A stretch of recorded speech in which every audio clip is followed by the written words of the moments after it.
I made another one of your favorite. We're almost to our destination.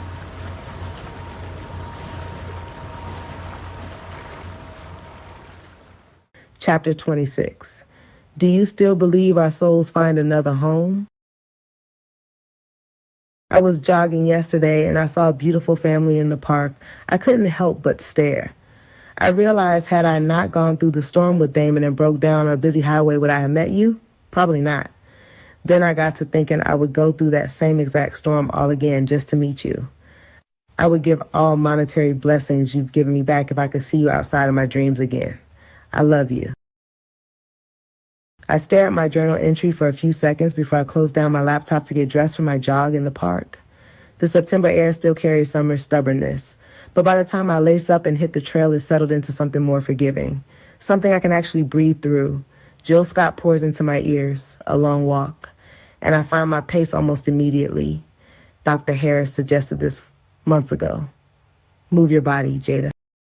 Let the music hold you while your legs do the work. I thought it was the most cliche thing I'd ever heard. I've been doing it 4 times a week ever since. My mind does what it always does when I run. It organizes. Tonight, stop and pick up what I need for dinner. Something simple, something Ari won't negotiate about. Practice sight words with her after we eat because she's been flying through the new ones, and I refuse to fall behind her. Journal before bed. I've been sleeping better since I started. I don't examine that too hard. I just take it. The park is generous this morning. Families spread across blankets, kids screaming for no reason, a man tossing a frisbee to a golden retriever who has decided returning it is beneath him. And then I see him, or I think I see him. A man maybe 40 yards ahead. Same broad shoulders, same particular way of carrying himself. My breath locks in my chest like something slamming shut. I stop running. I blink. It isn't Rick. Of course it isn't Rick. The exhale I let go is longer and more ragged than I intend. I press one hand briefly to my sternum and feel my heart punishing me for nothing. You're okay. I start moving again, slower this time.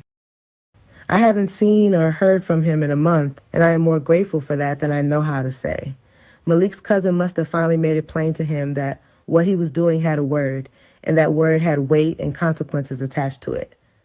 I didn't want to involve the law. I'm thankful I didn't have to. But I remember how shaken I was after that last run-in. Shaken enough to pack bags for Ari and me and spend a full week at Tasha's before I could make myself walk back through my own front door. My pace evens out and my mind does the thing it does. Goes back.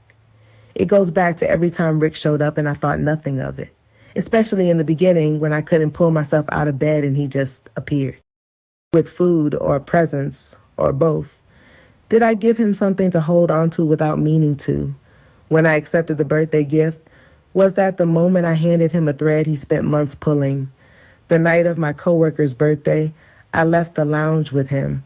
I was too warm, too open. I held his hand willingly. I let him carry me inside. I pushed back when he went further than I wanted, but pushed isn't the same as stopped. And somewhere in the smeared hours of that night, the lines got so tangled, I still can't see their shape clearly. Dr. Harris wants me to unpack my feelings on that night. She and Tasha both. In one of our sessions, she brought it a way she always does. Patient, relaxed. And I told her what I always tell her. I didn't black out. I was aware. I don't remember us struggling, not really. I pushed back and then I gave in, and I don't recall him ever holding me down. She looked at me in that quiet way she has and said we truly needed to unpack more. Dr. Harris wanted me to call it manipulation. She wanted to use words like assault. Jada, you pushed him away when he insisted on going down on you, but you felt you weren't stern enough. Why do you feel responsible for his refusal to hear no? I told her I understood where she was coming from, but that night wasn't what she was trying to make it. I told her far worse things have happened to me than a man going down on me. I told her I wanted to move on. I didn't want to be a victim. I just wanted to be done. I wanted to move forward. I am moving forward. That is what this looks like. My watch beeps and I ease down from a jog to a walk, my breathing finding its way back to normal. Ahead of me, the trail opens into a wider clearing, and I hear it before I see it. Voices, plural, climbing in that particular way that voices do when they've made a collective decision to become something larger than themselves.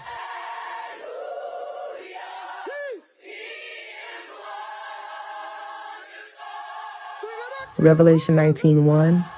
I reach up and turn Jill down before she can finish her sentence. I follow the sound. A crowd has gathered in the open grass. Black people, young and old, wrapped in something that belongs to a Sunday, even though it's a Saturday morning. Someone has speakers set up. The voices pour out of them and into the open September sky and into me before I've made any decision to let them. I stop walking, close my eyes.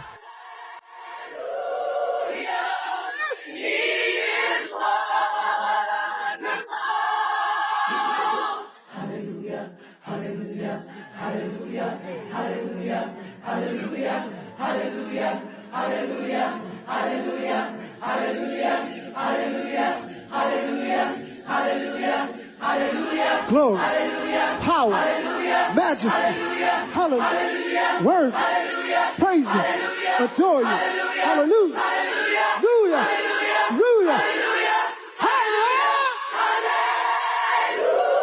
hallelujah. The sun presses warm against my face, and the harmonies press warm against everything underneath it. I stand there until the last note breaks apart into applause and shouting and people grinning at each other like they're sharing something the rest of the world doesn't have access to. I feel it too for that moment. I feel it too. I look down at my watch. I have to get Ari.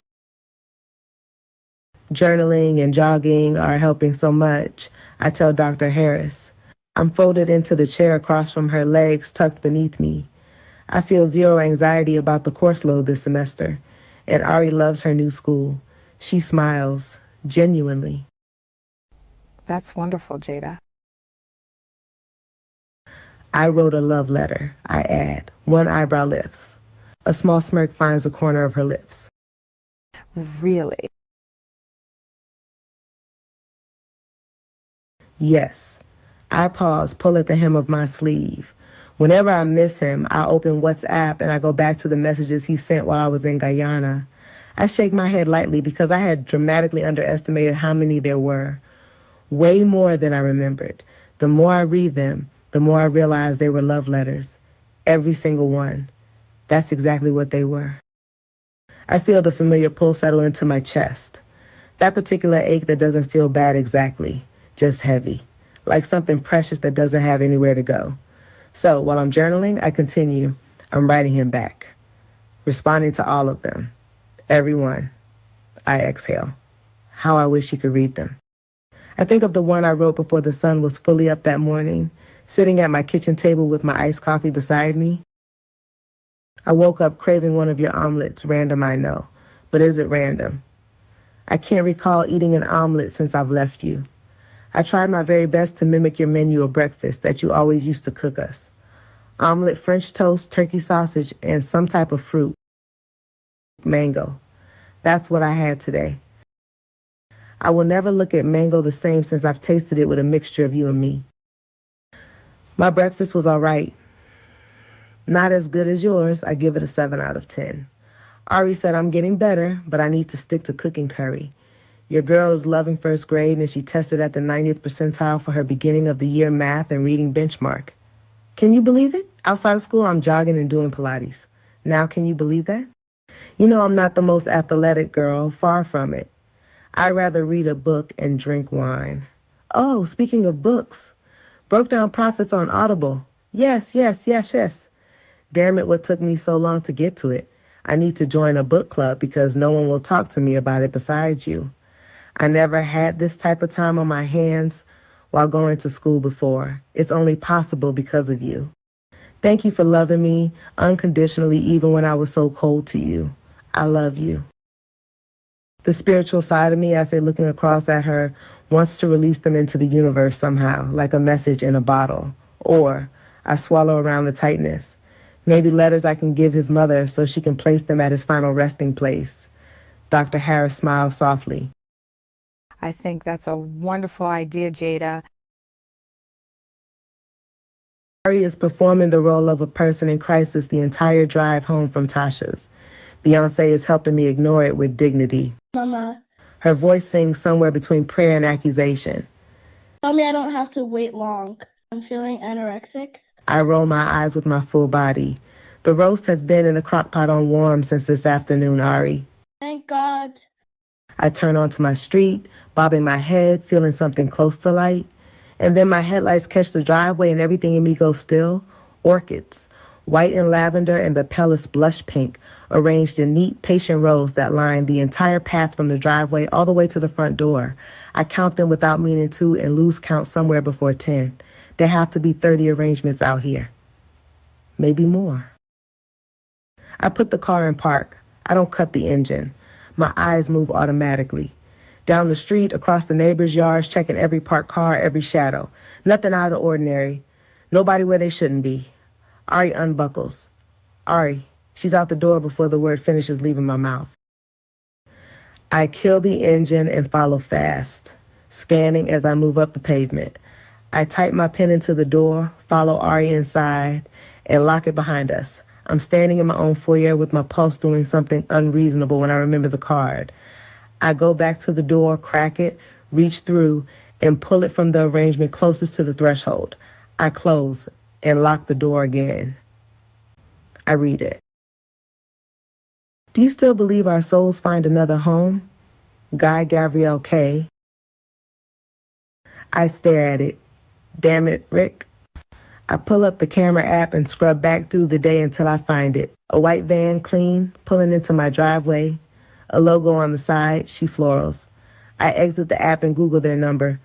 Mommy, I'm hungry. I'm coming, Ari. Go wash your hands. Give me 1 minute. I walk into the kitchen as the line picks up. Hello, She Florals. How can I help you? Hi. I put her on speaker, set the phone on the counter, and start dishing out Ari's plate. Straight to the point. Several floral arrangements were dropped off at my home today. 622 Tyler Lane. The card doesn't say who they're from. Can you tell me? Keyboard clicking. Ari appears in the doorway, sees her plate, evaporates. Those arrangements were sent from Allure Guest House Hotel. I frown. Where is that? And is there a name? New Orleans, Louisiana, ma'am. No name on the order. Just the company name and their phone number. I stand there staring at the phone a beat longer than I need to. Okay, I finally say. Thank you. I hang up. I pick up the card again. Read it again. Do you still believe our souls find another home? I Googled the name.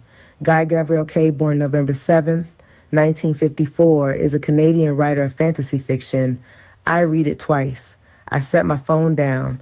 I pick it up and read it again. I go back outside and move through every remaining arrangement, lifting leaves, checking stems. Nothing. Not one more card among all 30, 40-something orchids standing in their neat rows. I bring the one arrangement, the one with the card, back inside. I sit down with it. Rick has never done this. That is the thought I keep turning over. Rick called from blocked numbers. Rick showed up at my door in public places. But over 30 orchid arrangements and a written quote from a Canadian fantasy novelist. That is not Rick's language. Rick doesn't have a language like this. There is only one person who has ever spoken to me this way, and then the memory surfaces. I am standing in a kitchen that isn't this one morning light coming gold through different windows. White orchids on the counter beside a breakfast he made. A small card in his handwriting. I remember the exact temperature of my face when I read it, how fierce the blush came. His tongue swiped my sex like he was licking the frosting off a cupcake. I called out to heaven again. My sounds encouraged him to torture me. Eric Jerome Dickey, One Night. I hope you have a great day at work. When you come home tonight and after I fed you, can I eat from my favorite person? He had quoted one of my favorite authors. Hell yeah, he can.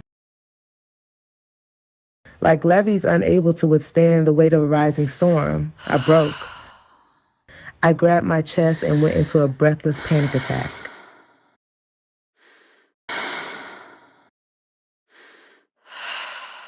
Chapter 27, Goodbye, Ontario. October in Ontario, I have always felt like a visitor here. Slim loves this province the way people love things that have never hurt them. He walks these streets in the fall like he owns the season itself. Collar up, hands easy in his pockets, breathing the wood smoke air with the satisfaction of a man who chose this and has never once questioned the choosing. I am here for one weekend only. In and out, the way I move through most places now. The coffee shop is the kind of establishment that has decided ambiance is a personality. Exposed brick along the east wall. Edison bulbs hanging from the ceiling at varying lengths like someone calculated the aesthetic of it, which they did. A chalkboard menu in handwriting too careful to be casual. The whole room smells of espresso and something baked that I cannot identify specifically, but that my body recognizes as warmth. I am standing at the counter waiting on 100 cupcakes that were supposed to be boxed and ready 20 minutes ago and are not, because nothing is ever exactly where you expect it to be when you expect it to be there. I've made my peace with that particular truth over the last several weeks. You learn patience when the alternative is losing your mind. Zay and Ray had asked me 3 times if I would make it to the ceremony. I told them twice I would try, and the 3rd time I said yes because I recognized that they were not going to stop asking me, because the truth was I wanted to be there. I glanced down at my phone. The ceremony was everything Zay and Ray said it would be and more than I expected, which is not a thing I say about much. I had arrived early enough to stand at the back of the crowd unnoticed, collar turned up, watching from the position I have occupied for most of my life. Present, observing, not quite in the frame. They opened the field with a ribbon that one of the younger kids cut with a pair of oversized scissors, and the sound that went through that crowd when those kids ran out onto the new turf for the first time is not a sound I will be able to describe adequately to anyone, so I will not try. They thanked me in the speech using my alias. My name is someone else's mouth, attached to something good, attached to something that will exist after I am gone. Actually gone, the permanent kind, not the kind I am currently performing. I stood in the back and listened to it and then walked out before the applause finished, because the handshakes that come after are not something I have ever known how to receive gracefully, and I stopped pretending otherwise a long time ago. I wired the first installment of funds for that field from a laptop Slim's assistant brought to my bedroom months ago, when walking to the bathroom still required concentration, and my right arm still didn't fully cooperate with my intentions. I drew the dimensions on paper because I needed something to do with my hands that wasn't tearing things apart. I did not tell Slim. I did not tell anyone. Zay and Ray were building something real for kids who needed it, and I had money and time I didn't know what to do with, and the mathematics of that felt simple. I look up from my phone, and there she is. The recognition moves across both of our faces at the same moment, the way it does when you know someone in a context you didn't expect them. A small recalibration, a half-second of wait, and then the smile. Hers comes easy. It always did. One of the things I noticed about Bree early was that her expressions cost her nothing. Joy sat on her face like it lived there. It was one of the more disorienting things about being around her when I first met her, when everything inside me had gone quiet and gray and her whole energy operated like weather from a different season. She walks toward me the way she moves through everything. Relaxed. No awkwardness in her posture about the last time we occupied the same space together. That was months ago. A night that belonged to itself and nothing else, and when it was over cleanly, the way she had promised and the way I had needed it to be. She had walked out of that room in the gray early morning without looking back, and I had lain in the dark staring at the ceiling, feeling the complicated quiet of a man who has been held by someone who isn't the person he loves. She had been exactly what she said she would be, and nothing more and nothing less. I have thought about that a few times since then, not with longing, but with something closer to gratitude, which is rare. How you doing, stranger? Hey, stranger. She tilts her head, a smile playing easy at the corner of her mouth. Every time I think I'll never see you again, here you go popping up. If I didn't know any better, I'd think Ontario was starting to grow on you. Absolutely not. I'm only here because Slim's nephew said it would mean a lot if I was at the opening ceremony of the field. Her eyes lift with recognition. That's right. They did thank you in the opening speech. You were their major donor. She says it simply, without the particular inflation people usually put around money and philanthropy like they need to make more of it than it is. I appreciate that too. I nod. You were at the ceremony? She shakes her head before I finish the question. No, I was actually at my new building painting. Her name from the barista cuts her off mid-sentence. She turns toward the counter, collects her drink from the woman's hand with an easy thank you, and walks back to me. What are you waiting on? Muffins that should have been ready for me. As if on cue, one of the ladies behind the counter appears with the particular expression of someone delivering both an apology and a consolation prize. Mr. Carter, we're so sorry. It'll be 15 more minutes. We're adding some additional items for the inconvenience. Can we get you something to drink? Macchiato. I look back at Bree. She is already looking at me with her eyes doing that thing where they hold a question they haven't decided to ask yet. She has always been like this, full of things she's deciding whether to say, which is the opposite of how she presents on the surface. Want to hear about my new building? She says it the way she says most things. Like the answer is obviously yes, but she's extending the courtesy of the question. Sure. She turns and moves toward a table near the window. I follow and sit across from her. Outside, the October light is doing what October light does in this city, going thin and golden over the street, making everything look momentarily like a painting of itself. Okay. She begins, and her eyes are already dancing before the words come out. So the craziest thing happened. You remember I told you I wanted my own clinic? Nothing huge, just a space where I could take in my own patients and actually build something. I nod. An angel investor reached out to me about a building out here. Perfect size, perfect location. I dodged them for a while because I thought it was a scam until my friend reminded me that angel investors are in fact a real thing that exists. She shakes her head at herself, fully amused by her own skepticism. The attorney reviewed my business plan and they bought the building outright. Just like that. I asked to meet the investor and the attorney said they want to remain anonymous. The barista arrives at the table and sets the macchiato in front of me. I thank her quietly and lift the cup. That's great, Bree. Congratulations. She sighs, a long, theatrical exhale that is entirely for my benefit. What? Nothing. She shakes her head, the smile not going anywhere. I just forgot how nonchalant you can be. She is not wrong. My nonchalance has frustrated people my entire life. I have never been able to locate the desire to perform enthusiasm I don't feel. She knows this. She cataloged it in the first 2 weeks of working with me and made her peace with it, and I respected that. But she is a good person and she is sharing something real, so I give her a small piece of what I have. Really, though, that's great. You're deserving. I pause. What color are the walls? The question surprises her enough that she laughs. A genuine one, caught off guard. She pulls out her phone, swipes through a few photos, and turns the screen toward me. Sage green meeting a soft creme along the upper trim. The wall still showing the uneven texture of work in progress. Good call, I tell her. Thank you. She sets the phone down and wraps both hands around her cup. Something shifts in her expression then. The lightness is still there, but something more intentional moves under it. Can I ask you something? The phrasing stops me. She has never asked permission before. She simply speaks, and I listen, and we have both operated comfortably within that arrangement for the entirety of our acquaintance. The fact that she's asking permission now tells me the question has weight she's not sure I want to carry. Sure. Are you a widow? I stare at her. The thread that led her there and cannot find the beginning of it. Her mind makes connections that don't follow any road I can map. Then somewhere in the turning, in the genuine attempt to understand the question, the absurdity of it lands and the slow chuckle comes up from somewhere I wasn't expecting. No. She nods, processing. So you're divorced? Second chuckle is shorter. And then I stop chuckling and actually sit with the question, honestly, turning it over the way I do things when I'm being truthful with myself rather than efficient. A woman who left. A man who called and texted and reached across every distance he could construct and got nothing back.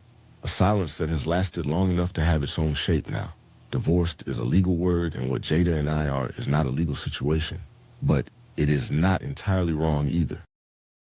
Yes and no, I say. One eyebrow lifts. I can see in her eyes that she knows she's gotten more from me in the last 2 minutes than she got in months of shared space in Slim's house. She can see the question has weight and she doesn't want to press her luck. I can read that clearly. The restraint is costing her. So I answer what she didn't ask. She left me. I say it plainly because there is no other way to say it that doesn't make it something it wasn't. But in my eyes, she'll always be the love of my life. Bree exhales slowly. She looks at me with what I can only describe as understanding, though what she would understand about it, I don't fully know.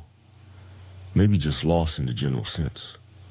Maybe just a particular posture of a man who loves something and still does. Why did she leave you? I lift the cup again, let the warmth of the macchiato sit against my palm for a second. Things I did before her, in my past, she didn't approve. It still hurt her. My throat does what my throat always does when I talk about Jada. Goes dry and tight like the words cost something physical to produce. I would like to think I'm a good person now, but I wasn't always this way. My temper was short. A person dying meant nothing to me then, so she left. Does she think you're dead? Yes, I answer immediately. She nods, lifts her cup slowly, sips, sets it back down with the particular care of someone who was thinking very specifically about what they say next. What's with all the questions? You've never been this open. She tilts her head. Not that you're really open now, you're just a little more receptive than usual. A beat passed. And I was curious. Something flashes behind her eyes, then she looks down at her cup, then back up at me and bites her bottom lip with the expression of a person about to say something they've been building toward for several minutes. What? She looks at me for a moment and then says, Just thinking about the angel investor. she wants to ask. It is written across every feature she has, and she is working very hard not to let it out, and I respect the effort because I will not confirm it regardless. There are things I do that I don't need dissected or turned into more than they are. The building was the right size at the right price, and she was the right person to have it, and an anonymous transaction cost me nothing and cost her everything in the best possible way. A good deed is a good deed. It doesn't require an audience or an acknowledgement or a conversation. I shake my head once. No point thinking about them. Like the attorney said, they want to remain anonymous, and I'm sure there's a good reason for that. Take your blessing. Something settles in her face. Acceptance and the grace not to push further. She nods. Then she looks at me with the expression she used to get in the therapy sessions when she was about to say something she'd been building toward carefully, something she knew I didn't want to hear but needed to.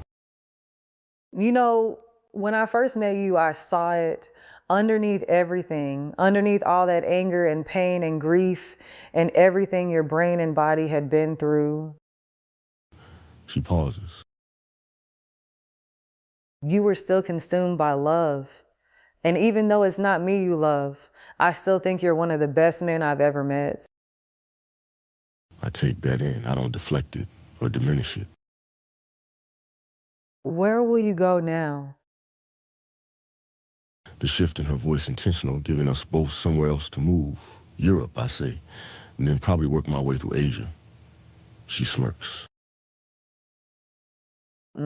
I see. Well, what's stopping you from going to get her?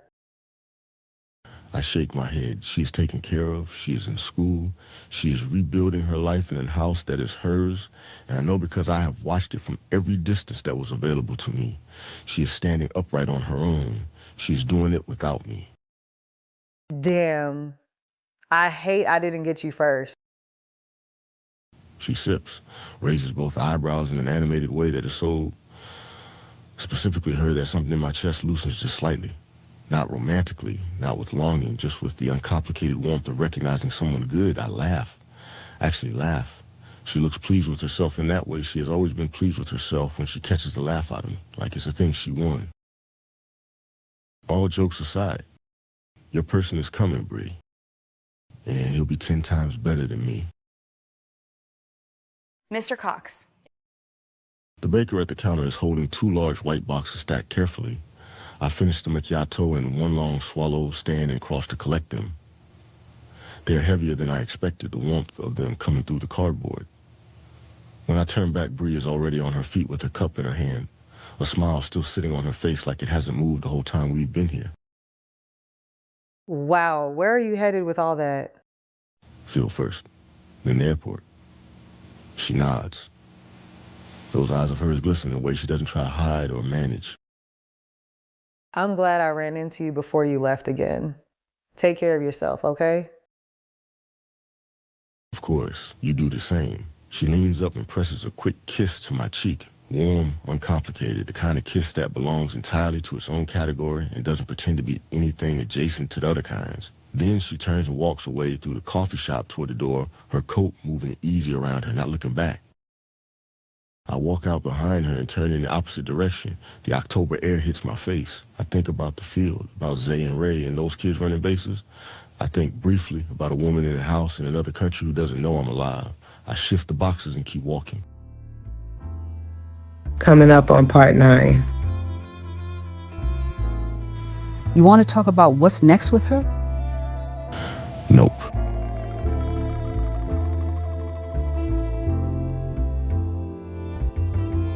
When has the universe ever cared about what someone wants, what someone loves?